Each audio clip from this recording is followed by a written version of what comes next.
வணக்கம். இன்றைய செய்திகள்.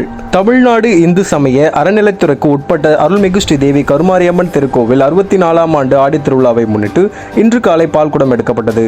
தலைமை அறங்காவலர் குழு தலைவர் மூசா அரித்குமார், துணை உறுப்பினர்கள் SM முருகன், R ராதிகா, கோவில் அர்ச்சகர் R திருமூர்த்தி சிவம், RK நகர் கிழக்கு பகுதி செயலாளர் ரா லட்சுமணன், மாவட்ட அறங்காவலர் குழு உறுப்பினர் R வெற்றிவீரன், 40வது வட்ட செயலாளர் நா கோதாண்டன் ஆகியோர் முன்னிலையில் 40வது வன்ற மாமன்ற உறுப்பினர் குமரி நாகராஜன் MC, 40வது வட்ட செயலாளர் மா நாகராஜன் ஆகியோர் ஏற்பாட்டில் ஸ்ரீ அருணாச்சலேஸ்வரர் கோவிலிலிருந்து ஸ்ரீ தேவி கருமாரியம்மன் கோவிலுக்கு எடுத்து செல்லும் பால்குடத்தை RK நகர் சட்டமன்ற உறுப்பினர், சென்னை வடக்கு மாவட்ட இளைஞரணி அமைப்பாளர் அண்ணன் JJ எபினேசர் MLA அவர்கள் துவக்கி வைத்தார்.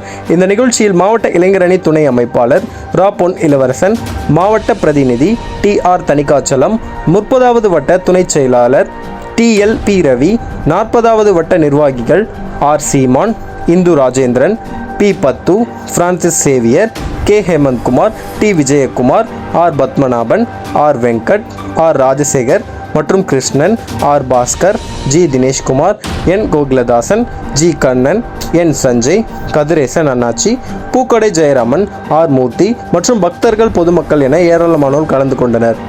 உங்களின் விளம்பரங்களுக்கு H20 மீடியாவை அணுகவும்.